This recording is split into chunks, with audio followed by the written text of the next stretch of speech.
and welcome. Hello, everyone, and welcome to this Net Zero live debate.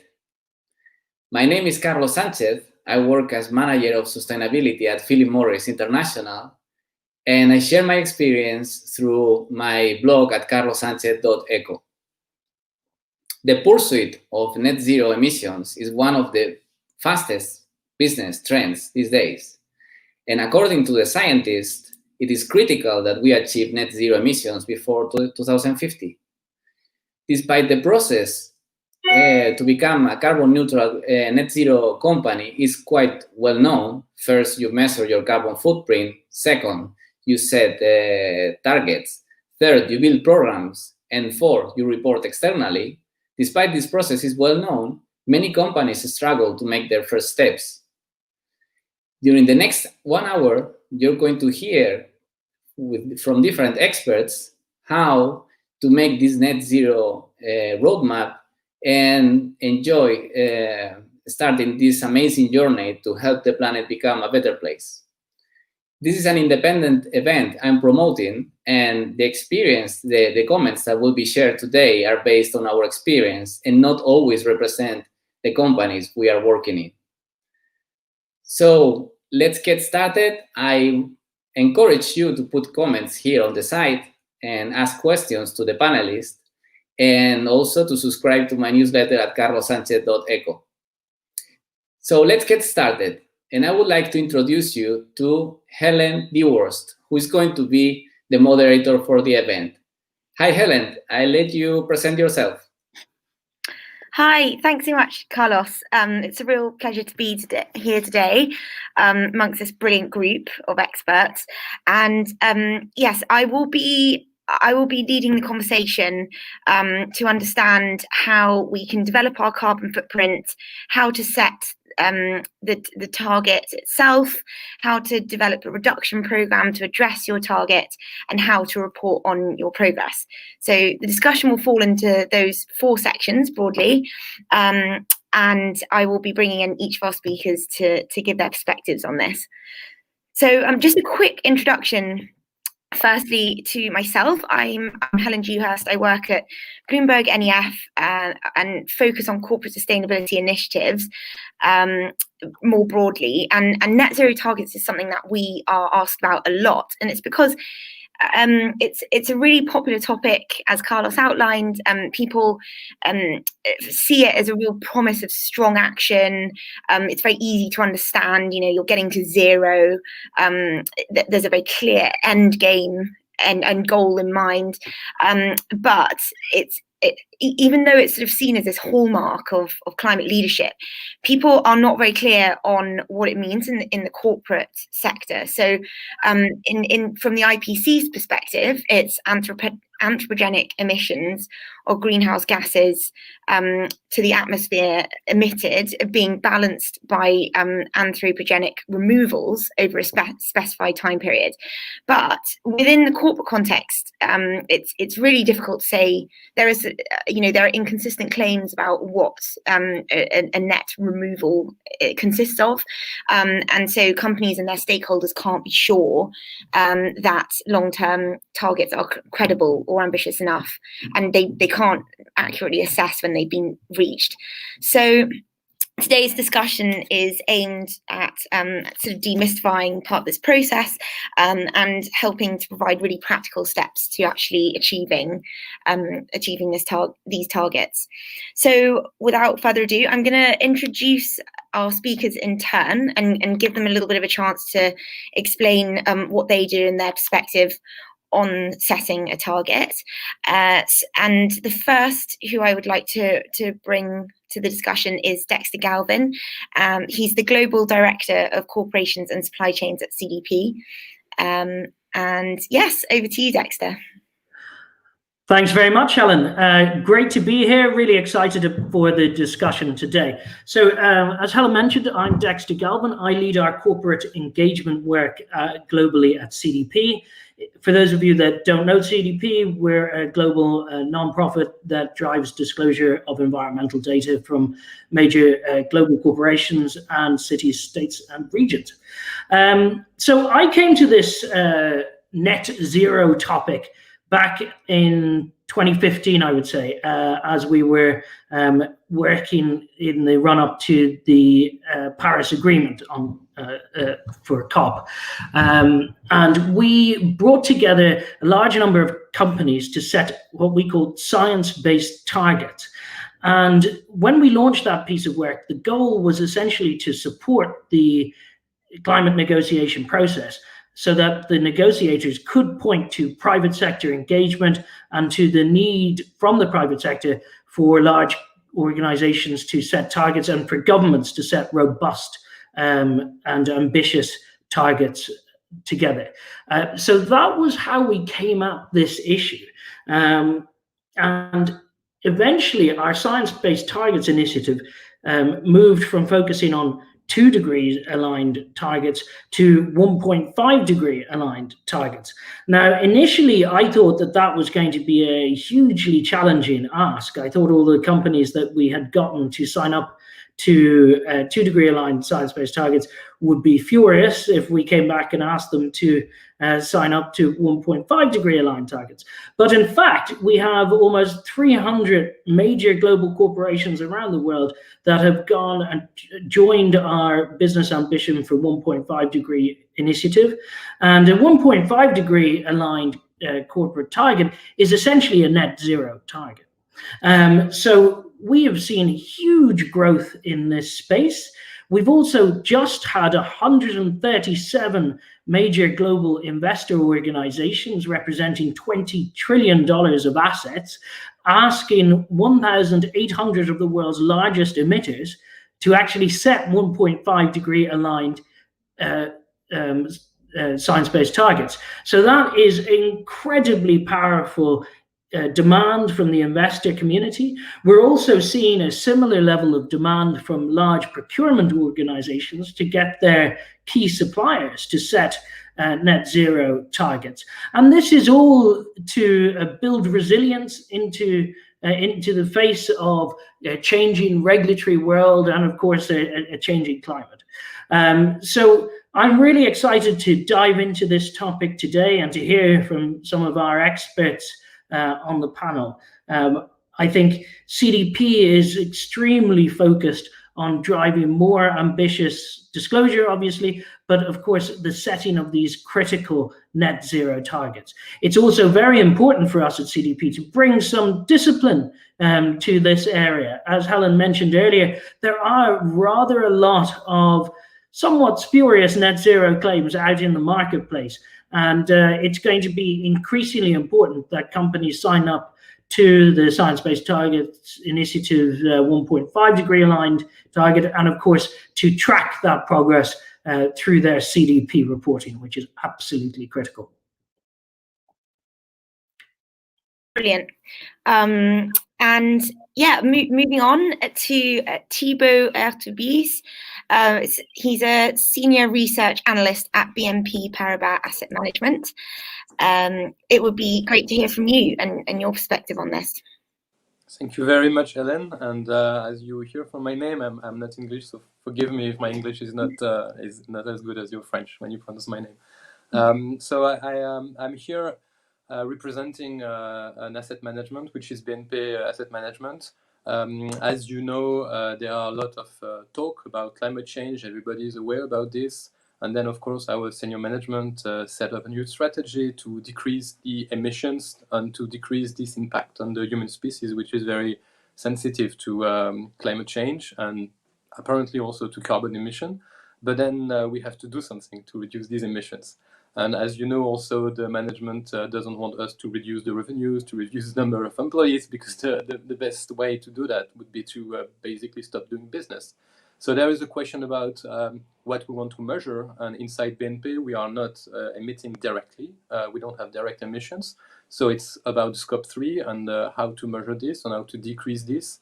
And also it depends on the business. So there was a lot of work. We are organized. We are working together with what we have, which is a sustainability center. And we are also part of the CDP work with what Dexter was saying, with the scientific based targets.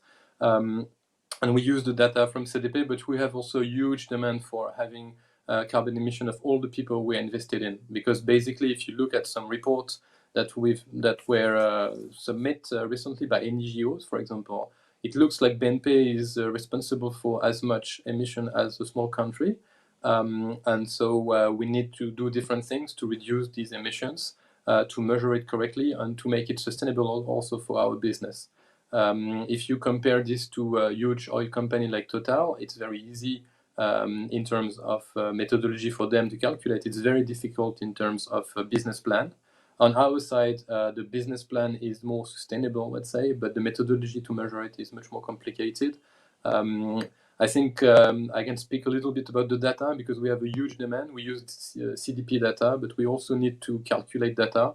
I'm part of the financial engineering team, which is working completely with the Sustainability Center together to have more scientific-based evidence and to critique also these things in a positive way.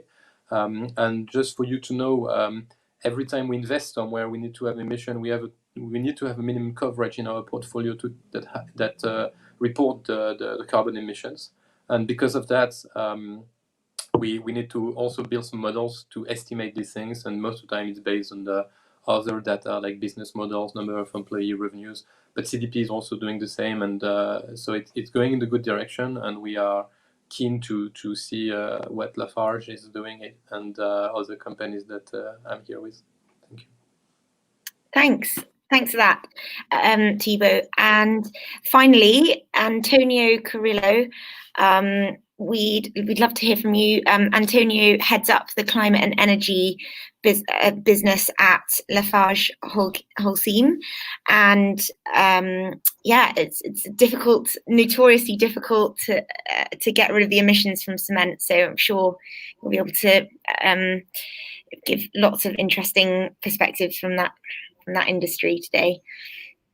Thank you, Helen, and it's a pleasure to be here with all of you. I'm leading the climate CO2 topic, basically from strategy to performance management and disclosure of CO2 emissions at Lafarge Holcim. And more recently, and I guess that's why I've been invited into this panel, I've been coordinating the net zero pledge that Lafarge Holcim has published, launched actually late September under the Business Ambition 1.5 that Dexter was presenting. And I think, I can only agree with what I've already heard, but I would like to put it a little bit in a personal context of what it meant for me working on a net zero pledge and a building materials company to set up this net zero target. So 3 key facts to set a little bit the scene. Cement is known to be responsible for approximately 7% of global emissions. So that gives a little bit the scale of the problem.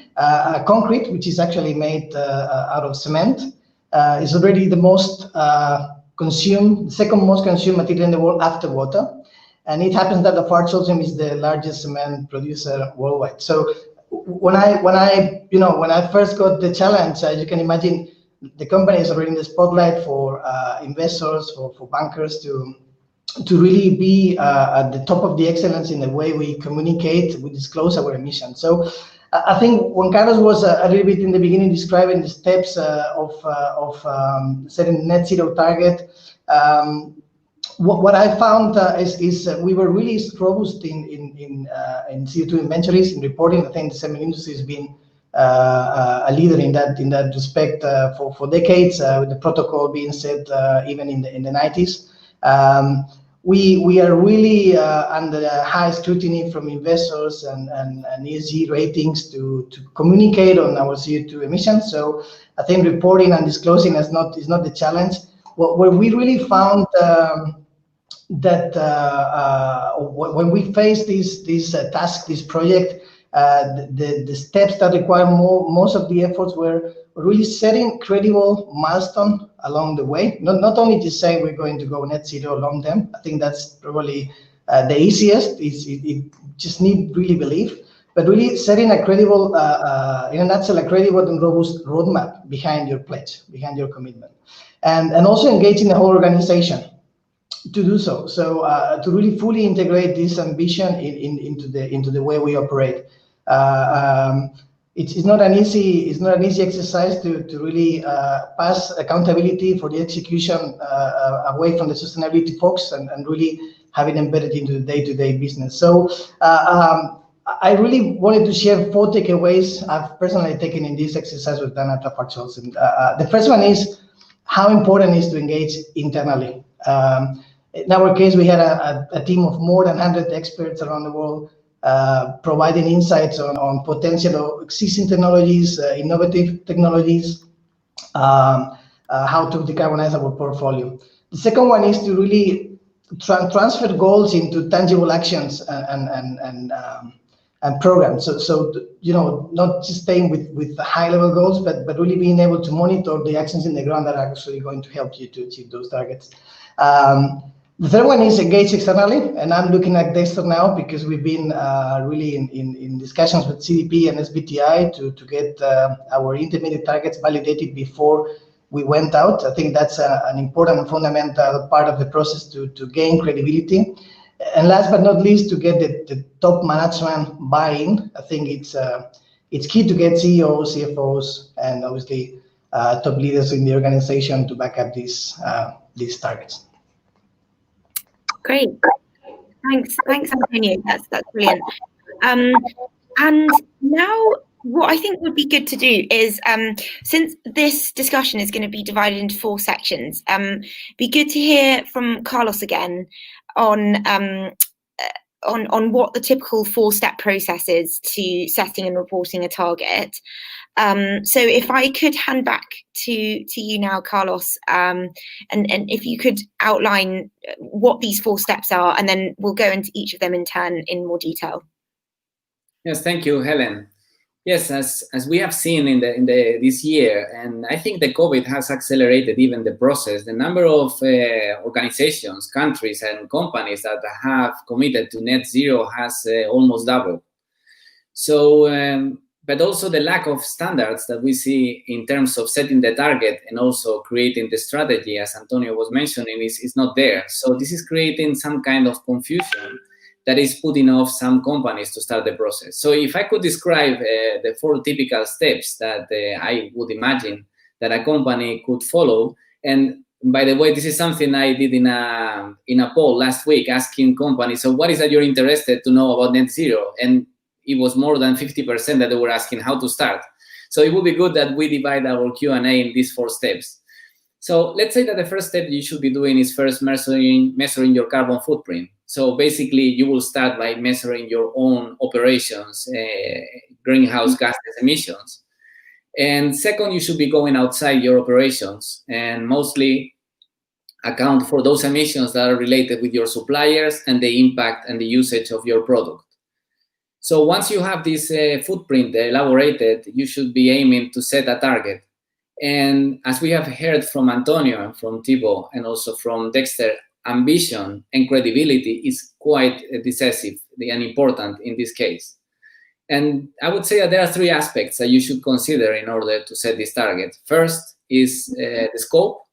You should be including 100% at least of your own operations emissions, and also at least I would say that 40% of your total scope 1, 2, and 3 emissions, the total emissions from your organization.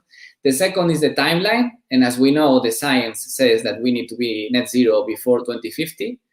But of course, those companies that can go faster, they should be earlier than before the 2050 without compromising, of course, the level of ambition. And the third one is the strategy. There needs to be a strategy behind, and your strategy should be aligning the target that should be approved by science-based target, for example, or by disclosing your methodology on how you came up with this target so that you support with your initiatives the target that you have set. So in terms of developing programs and capabilities, basically, in order for your company to become net zero, you will need to create some activities that reduce the emissions. So typically, these are energy efficiency initiatives, implementing renewable energies and sourcing renewable energy, making your product circular or services so that you reduce the emissions in this area, and for sure you will need to create some incentives inside to go in this direction. But there is also another important point, is that you also need to create activities, as Antonio was mentioning, that remove carbon from the atmosphere. So these are typical initiatives that are based on nature-based solutions, so like reforestation, and also solutions like carbon capture, utilization, and sequestration. So, and in order to implement these programs, you will need to create internal capabilities. So my experience working in PMI is that basically first you should be creating a central team that is strong, that is able to create the strategy and provide the vision. But I think it's as important that you start developing programs in each of the functions, like in procurement, like in product development, like even investors relations, so that over time they have their own strategy that will be needed to make this transformation. So this is quite an important part. Of course, you need to set incentives and create a carbon price.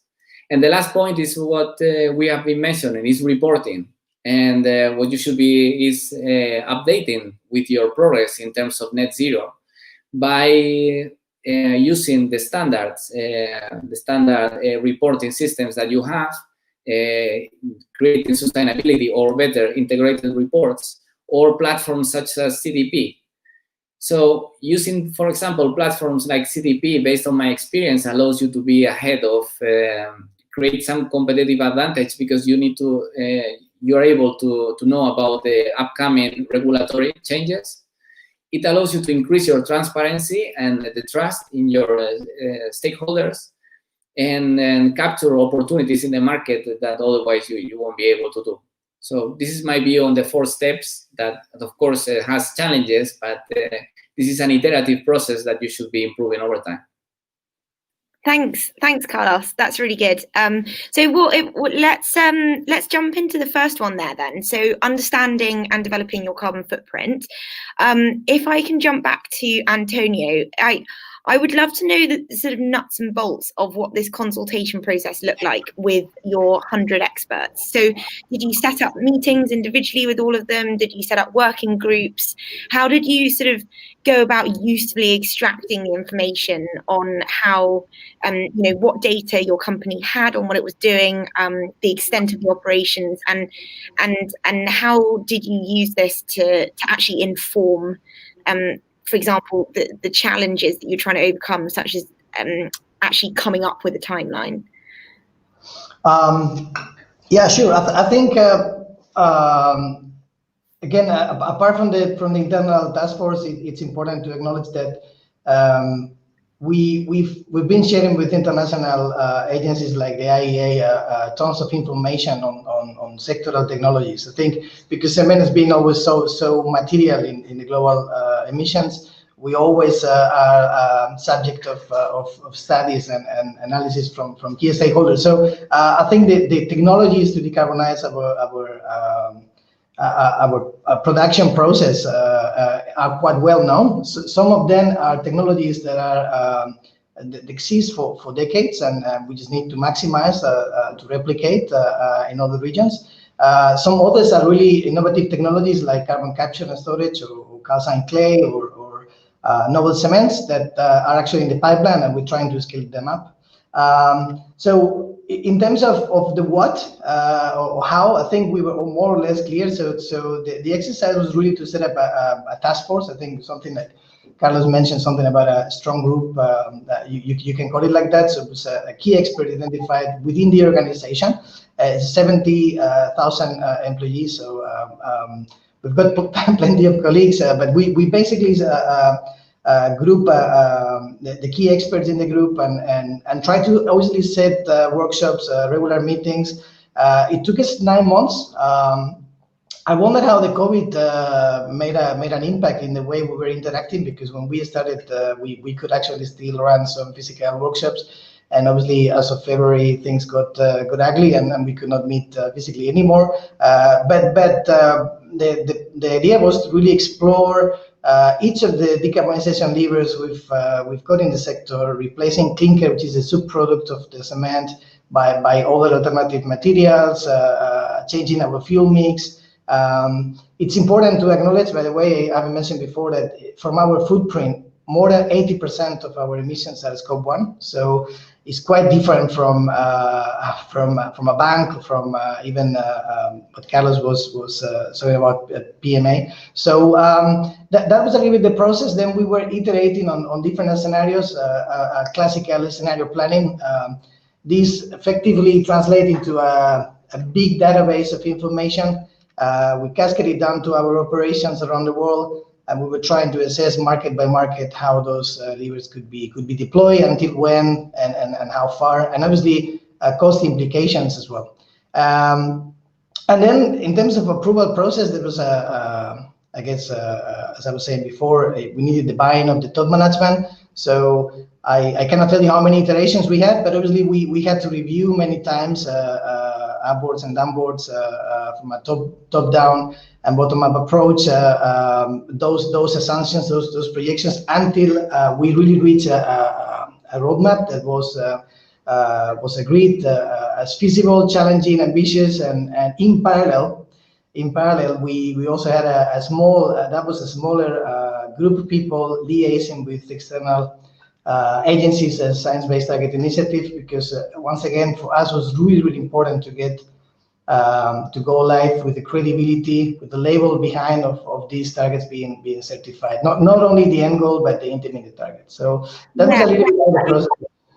If I could jump in there actually on that point of the credibility, Thibaut, I'm interested to hear your view on credibility and like once a target has been or a footprint has been announced, so what things that you look for in a company and how you assess one carbon footprint against another.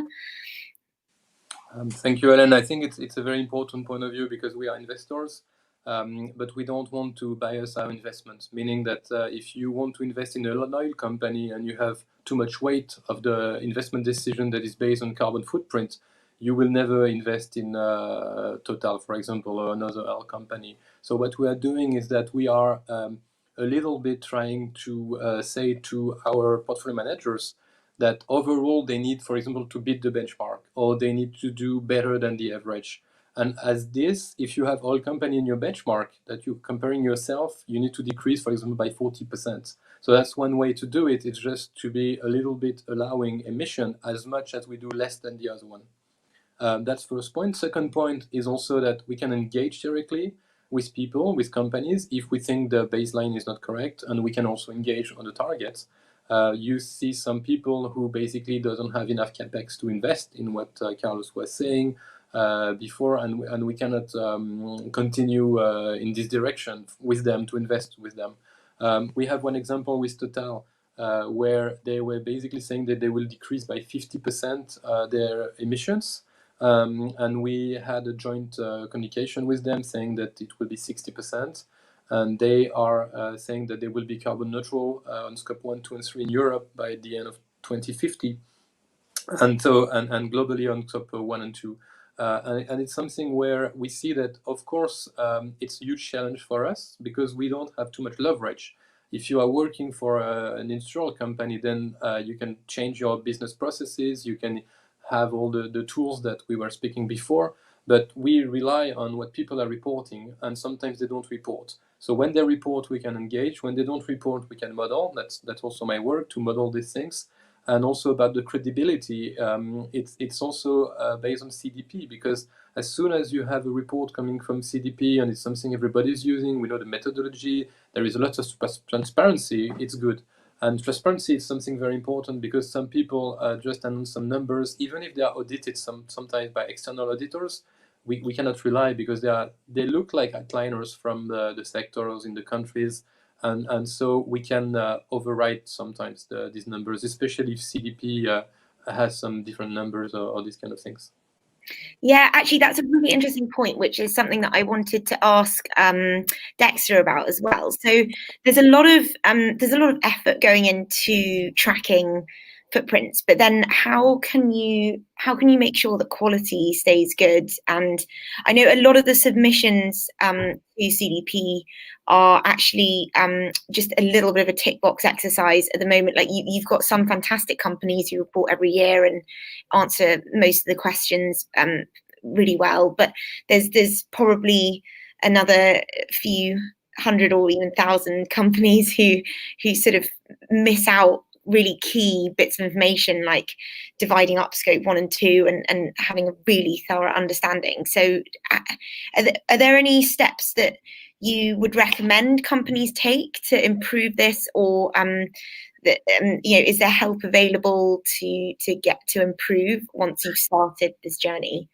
Yeah, I think this is a really interesting perspective, right? So a lot of people view the CDP questionnaire as a route for the acquisition of more and better data, right? But actually, in the first instance, the purpose of CDP is to present the questionnaire as a framework for environmental action and strategy, right? So you'll have heard from Carlos earlier talking about CDP reporting, so that it helps them see what's coming down the line and see what the future regulations are that are coming into force. So it's not necessarily about perfect data in year one. Certainly that has to be the goal, so that people like Thibaut can actually use this information in their investment decisions. But it's about the evolution of reporting capabilities over time, right? So what we've seen is, particularly in developing economies, companies start disclosing to CDP, they start reporting their scope 1, their scope 2, and they discover a lot of really interesting things about their own operation. And then they work to set a target, and they work to really reduce their impact. And they follow their they realize the low-hanging fruits of energy efficiency in those early stages. They have really cool projects with great payback time, and then they get into a more mature phase of reporting, and they may find themselves into our CDP A list, for example. But the A list is only 2% of companies around the world. Of course, verification is incredibly important. You're not going to get to the CDP A list without verification. But there's a lot of other ways to look at this data. The great thing about CDP, for example, is it's kind of global, standardized, and comparable. So again, people like Thibaut can look at this and go, oh, that company just seems completely out of whack against their competitors. What's going on there? And then you dig down into it. And that's the value of that standardized reporting approach. Yeah, that's really valuable, and it's really good to understand, I think, for companies to see sort of what the trajectory looks like, it's absolutely a journey, right? As Carlos mentioned, you start by disclosing your data, gathering this information. I mean, you can't measure what you don't manage, so you can't set a target on something that you don't know. So absolutely, the first step is understanding the impacts of your total emissions. And of course, a hugely important part of this is your supply chain. Not necessarily for Lafarge-Holcim, of course, who are a massive direct impact, but for other organizations, for the majority of other organizations, the 5.5 times your average carbon emissions are actually in your supply chain. So you've got to be working with the supply chain as well. Yeah, that's actually, so that brings on to the next section really nicely, actually. So when you're setting your target, where to start with sort of thinking about the whole scope of what your company does. I'd really like to hear from Carlos and Antonio about this, on what techniques you can use to narrow that down. Do you exclude certain geographies? Do you tackle certain bits first? Do you look on a materiality basis? Perhaps Carlos, we could go with you first to see what your approach has been in your experience. Well, based on my experience, you have to start doing your homework first. So it means working on your operations. First, because the energy that you save, or it's the most sustainable and greenest. So you need, and also brings productivity. So energy efficiency and renewables should be your first steps in your net zero journey. Then, of course, over time, you will need to look, as Dexter was mentioning, into outside of your organization, going to your suppliers and looking at the design of your product. So getting the scope 3 emissions, so the emissions that are outside of your operations, is quite challenging. First of all, for example, in PMI, we have 40,000 suppliers. So spending is a big part of our emissions, and the emissions that our suppliers produce because of the products we buy and the services we buy, it's quite big compared with our part. It's not like Antonio. So in that area, you have two challenges. First is how to calculate it. And my experience is that first you start with an estimation based on purchasing. So basically using what is called extended environmental input-output tables. And over time, you need to start bringing data from suppliers. So this is a challenging aspect because you cannot contact these 40,000 suppliers. So you have two approaches. One is to focus on those that have higher spending, and the other one, that is the one that I recommend, is to focus on those that have, on the one hand, a higher intensity in terms of carbon emissions, and second, that you have some degree of influence because of the business that you have with them.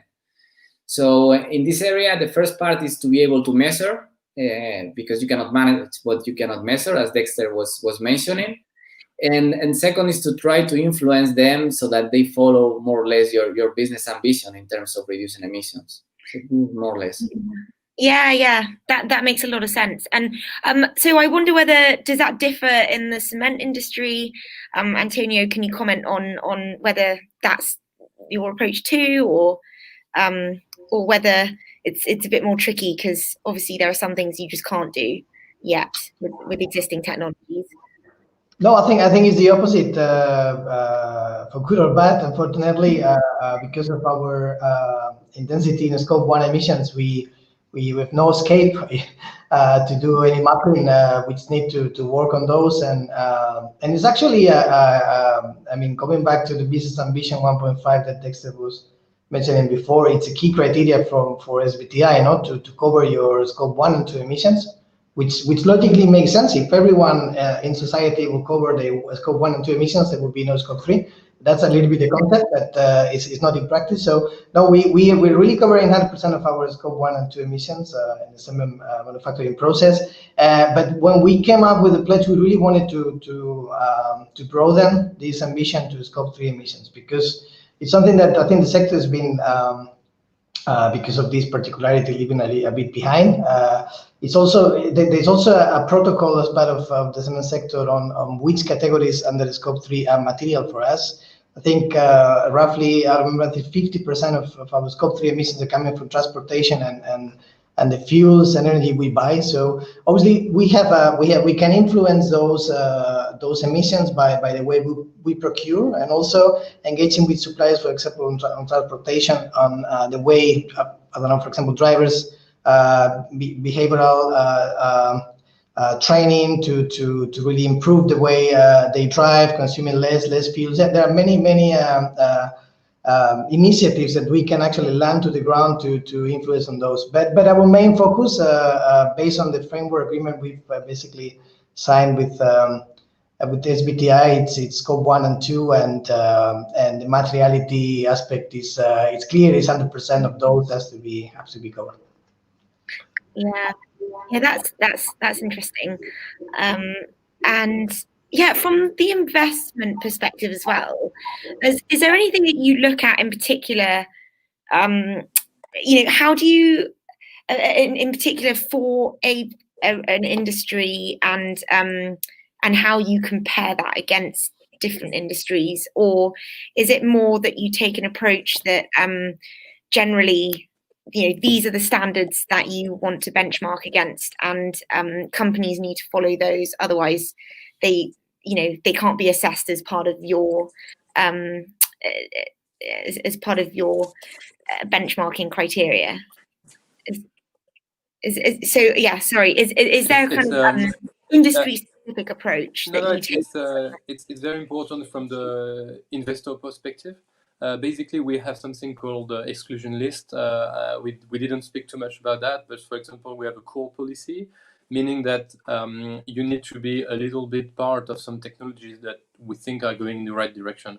If you have too much of the revenues coming from the core, we will engage, we will try to help you. Like I was saying with Total, they were never excluded, but core would be. But once you are not part of this exclusion list, of course, investors, they have opportunities of trading, of buying, and selling, and everything. So it's a trade-off. So basically, if you have two companies that have the same financial data, the same perspective in terms of financial revenues, then we will always go to the one that is polluting less, and as such, we will contribute to the net zero globally. That we were saying that scope 3, we are representing the scope 3, and if there is no scope 1 and scope 2, basically there is no scope 3. So what we are doing, doing two things. So if people, I will try to explain, but you have active management and passive management.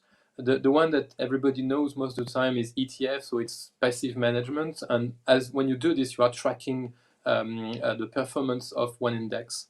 And so the idea we are doing now is that we say that the tracking error, so we will not move from the performance of this index, but we will decrease by 30% the emission of this index. So basically, we are investing with less pollution, less greenhouse gas. And now people don't know if it's 30% or 40% less than the index, but by doing this, we are contributing to the reduction of the carbon. Then we have the active management, which is more like to search for performance based on the intelligence of the portfolio manager and the strategy. And for this, it's a bit more easy. We can have a constraint that people are not allowed to have more than a certain amount of emissions. And also, when you speak with them, what they do is that basically every time they can replace with a green product, they will do it. So if you have the choice between a green bond and a classic plain vanilla bond, you will go to the green bond if you check that they have the same characteristic in terms of credit risk, for example. So that's what we are doing. And also to speak about the supply chain, it's like in some of the models you have to integrate in the supply chain model the transportation, the shipping, as much as the financing, and that's where we stand. So because now people used to say that we are responsible for these emissions, which we agree. The real question is how much, and there is no methodology on this. And so some people, when they don't believe too much, they will offset these emissions. So we will have some remaining emission all the time, and those, for example, we can offset. So that's the three things that we can do. Yeah, that's a really useful framework. I'm sure it's helpful for people to understand how they're being assessed and looked at. So thanks for that. And yeah, so we're moving swiftly through these 4 steps, but I'm conscious of time, so I want to move on to the third, which is developing programs and internal capabilities. I think going back to Dexter, I wonder if I think a big part of this discussion is going to be on offsetting, and the trouble with offsetting, and sort of the common myths, and just the difficulty with reliable offsetting. And what's your view on sort of on using them? Because obviously for science-based targets you can't use them. The organization says this is not an acceptable method.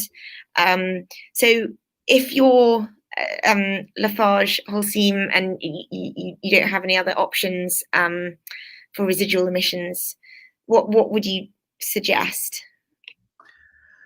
Well, I mean, CDP, our focus is very much on the rules of the carbon accounting, essentially, and under the GHG protocol, traditionally we have not been able to count offsets in a corporate disclosure. However, there is some value in seeing what companies are, what offsets companies are investing in.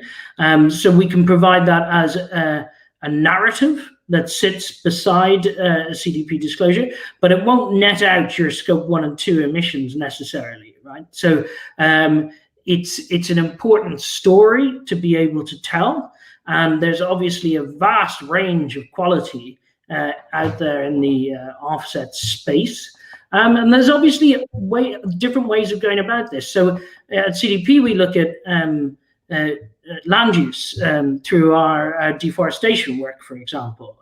We look at commodity-driven deforestation, so we look at cattle, soy, timber, and palm oil. But of course, if you are working to reduce impacts on deforestation, for example, if you're working to reduce the impact of commodity-led deforestation, that's hugely impactful for your overall climate impact. And we would never discourage organizations from engaging in that type of activity. But just from a pure carbon accounting perspective, you won't be able to net out your scope 1 and 2 with simple purchase of offsets.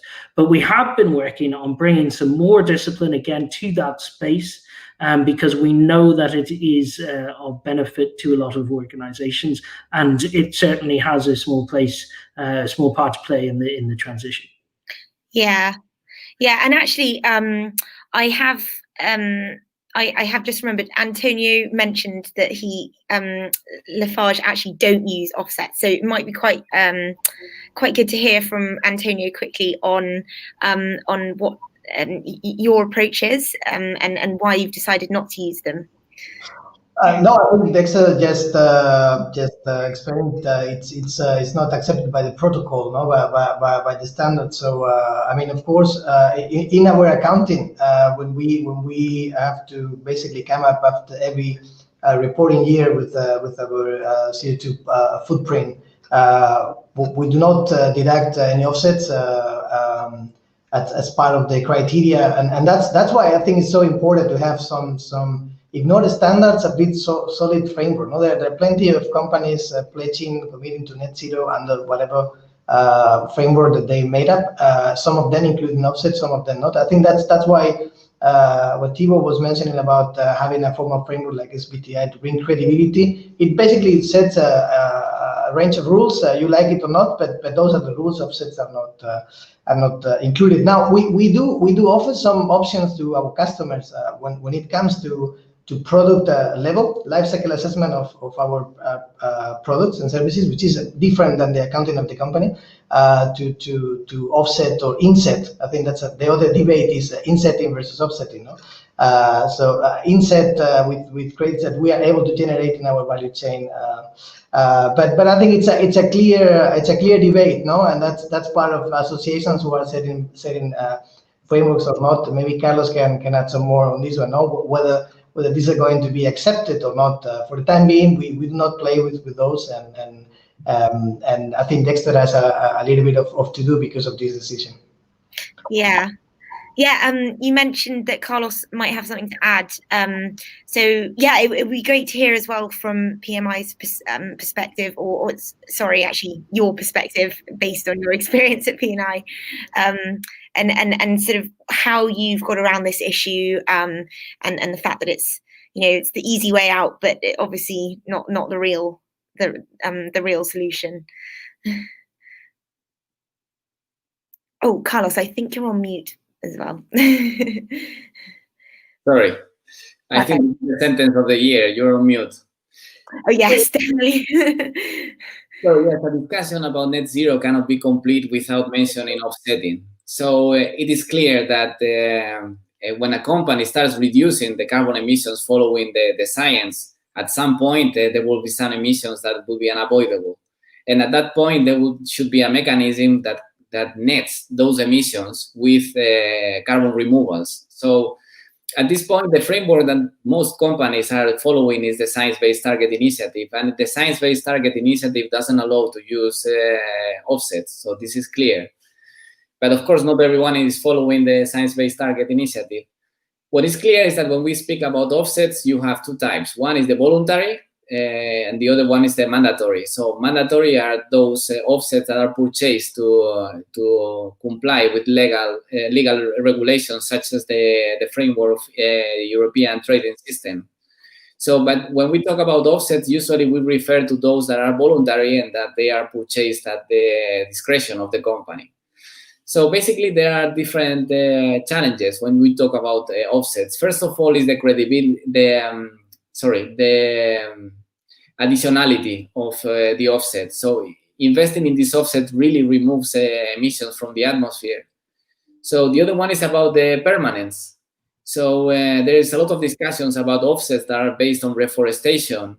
What will happen if that CO2 that is absorbed by those trees, what would happen if there is a fire, like the ones we've seen in Australia or in California these days? And yes, and also the availability in the future of these offsets and the risk of double counting. So what most companies that I have seen are doing is that, first of all, making sure that there is a third-party verification, so buying offsets from the voluntary carbon standard, the VCS, or the gold standard. This is usually the case. Second is that whenever you use it or not use it, at least you should be transparently communicating this and giving all the details. So if you're doing offsetting, which projects you are investing and where.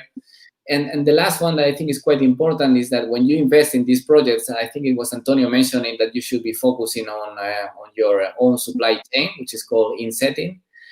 And also looking not only for carbon emissions, but also to empower local communities around your operations and helping with other SDGs. I think this is quite critical in the offsetting. And for sure, there is a lack of standards on how this type of instruments can contribute to the science. And I think the Science Based Target Initiative very soon and has announced last month that they are going to be releasing a standard that will explain how companies can follow a science approach for this. And I think this will be a major milestone. Yeah, and talking of sort of a scientific approach and common frameworks that companies can follow. Thibaut, do you have anything to add on how investors look at this and whether you follow frameworks to sort of take offsetting into account? And do you see net zero targets that use offsets sort of outside science-based targets, No. for example, as worse, or should we all be humble about the fact that this is a big problem and some effort is better than nothing? First of all, yes, we have to stay humble. It's changing every 6 months, so there is. I mean, it's scientific based. I'm an astrophysicist, and I can tell you that there is a huge gap between science and whatever we are doing right now. In every companies, I could see something. So it's good. We are going in the same direction, in the good direction, but we are talking about the global issue. So everything that we are doing in this direction, I think, is good. And as Carlos was saying, it's a voluntary market. It means that, of course, you sometimes wouldn't have the benefit from the SBTI, but at least you are doing something. You can also use this in terms of communication as well. And also, as Carlos was saying, you have the gold standards, you have the VCS from Vera, you have a lot of people who are really bringing some transparency in this project. If you take the example of additionality as well, I think it's very interesting to see before, when you want to build an electric car, it was not sustainable in terms of business. And now you have Tesla, and everybody knows about Tesla. They don't need any more additionality. If you are talking about the ecosystem, economic system in Kenya, for example, in the forest, and you create something new that will become sustainable, maybe they will need these capex at the beginning that people will invest, and also they will need to show the additionality in terms of carbon capture, meaning that we need to define a scientifically based baseline and to show the benefit of this project. Of course, I'm speaking with people in BNP who are amazing, talking about the forest. They even teach me some new words like new insects, Xelophus, I don't remember the name, but basically the insect that are eating the forest, and you need to calculate how much of the forest you are really keeping. So how much insects you have, which species. For the fire that Carlos was speaking about, we already know there this system of buffering. So it's like you invest in a group of forest, and you, of course, think that they will not burn all at the same time, and you don't create as much carbon credit that the full forest. So that's some mechanism that are in place, and I'm pretty confident in the future there will be less and less program. So it's good to invest now. You know, the price of the carbon offset is going from 1 to 600. So it's also it's important to look at the underlying and to check what will be in the future accepted, scientifically based. If you look at something that costs €1, most of the time it's not going to be accepted in the future. If you look at something €600, I think it would not be accepted by your management. So you have to find something in between. And I think the certification that Carlo was speaking about is very good. And also to check the United Nations initiative in this, the RED Plus program, all these kind of things for forestation, and to link this with your strategy. If you take an airline company, for example, which has maybe 2 or 3 years to live because they don't know at all where they are going, if they want to be part of the game, they will be offsetting, and that's good. I mean, I have no problem with to see people doing this, but it's better than nothing. And it's in line with their strategy. And of course, if you are a bank or if you have you are a huge company, yes, you can invest in some program to reduce your emission, and it's also good. So that's all I think we are looking in BNP to check that everybody is going in a good direction and they are reducing the emission in a way and another one. And transparency is very important.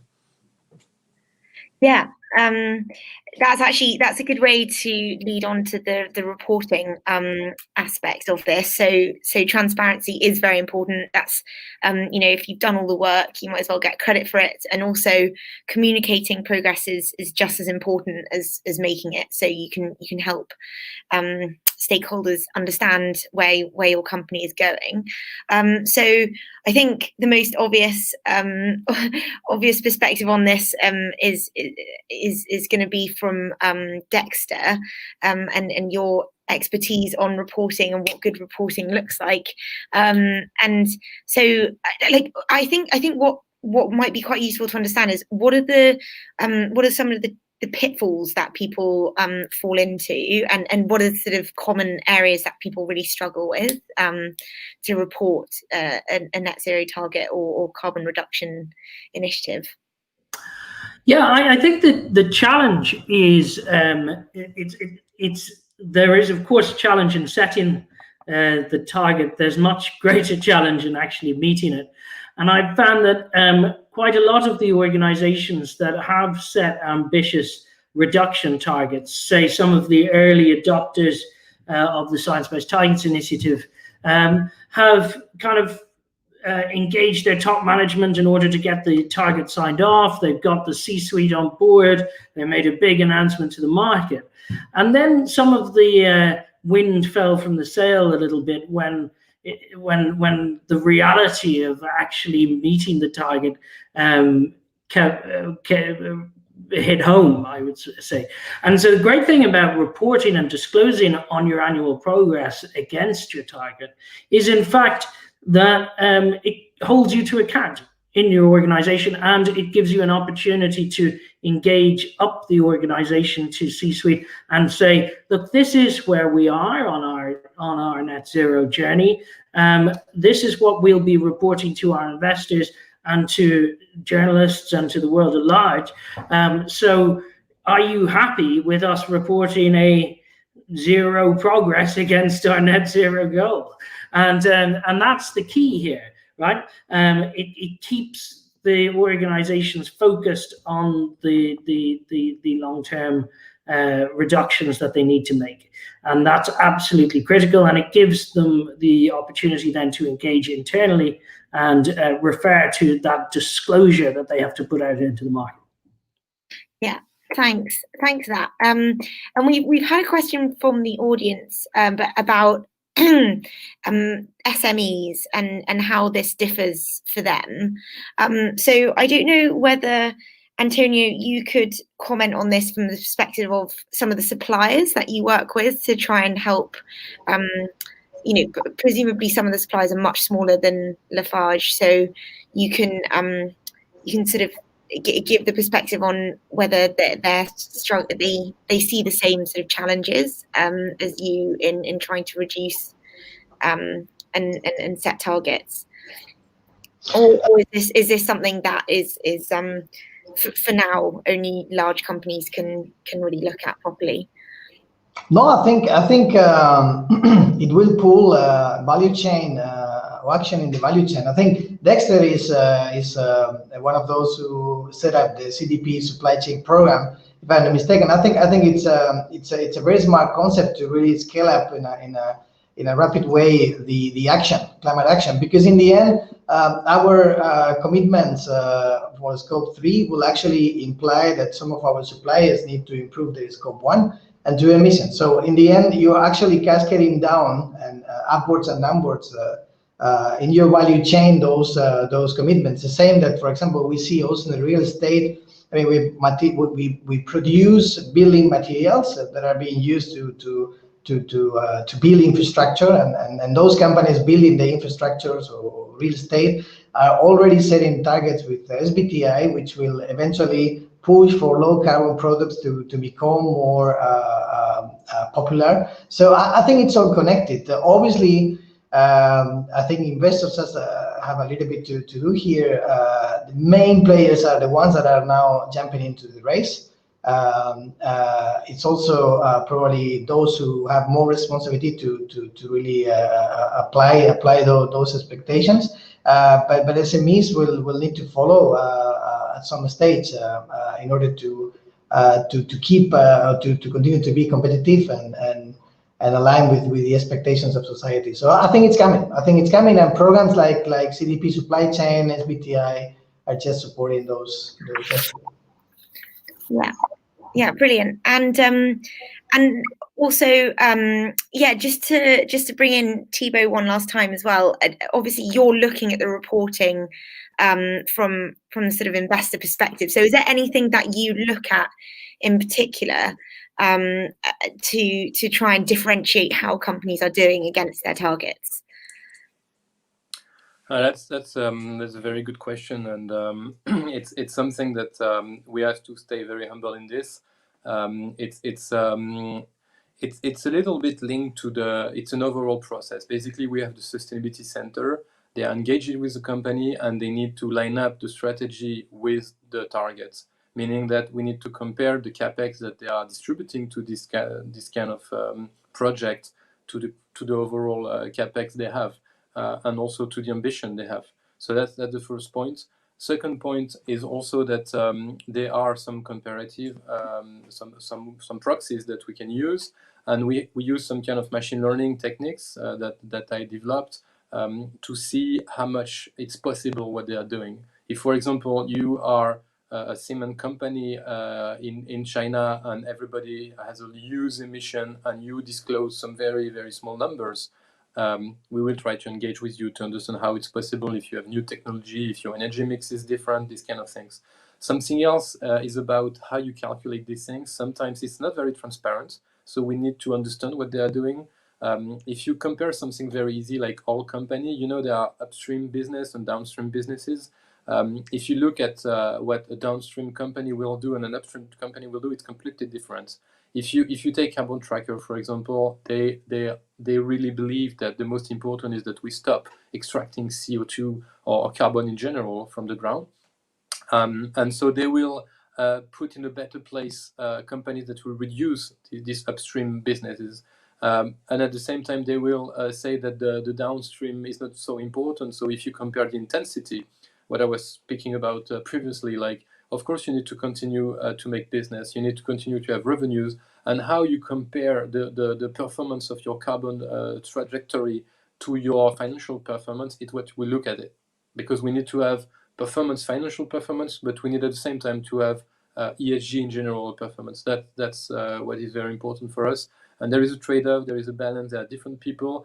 And if I can finish on this, the most important is to understand we are on a journey to change the world and to have a huge shift in how we are living. and it's at global level, but it's also at internal level in our companies, and all the transformation that we are dealing with nowadays shows all these things, and it's very interesting to see the energy of people who wants to defend the business and how they do it, and it's very interesting to be part of this kind of project, and I hope we will give you hope and envy also to continue in this way. Yeah. Oh, brilliant. Well, great positive message to end there. And yeah, on the subject of ending, we're 5 minutes over. There's just a lot of great comments coming out of this discussion, but I think it is time to wrap up now. So I might hand back to Carlos just to give a quick summary and to close the session. Thank you. Okay, no, it's been an amazing discussion. So I really want to thank all the interest and all the messages that we've been receiving, myself and also all the speakers during these weeks of preparation. So I really thank the speakers also for their contribution. So to Helen, Antonio, Dexter, and Thibaut, it was amazing and all the effort that we put for this event. And my only reflection is that I hope that I think there is a big momentum created on this net zero, and I'm just hoping that the lack of standards doesn't prevent or serves as excuse for actions, for delivering on action. And I think 2020 was expected to be the year of the action, and unfortunately, because of the COVID, I think we were expecting more from this year. So, but I think the fundamentals are there, and in 2021 we're going to see a lot of initiatives going on, and then hopefully we will achieve our target to become net zero by 2050 and avoid the consequences of the climate change. So, thank you very much again to everyone. I would just recommend that you visit my blog at carlossanchez.eco and subscribe to my newsletter. And I hope to see you all soon. Thank you very much. Take care. Stay safe. Thank you. Bye. Bye-bye. Thank you. Bye. Ciao, ciao.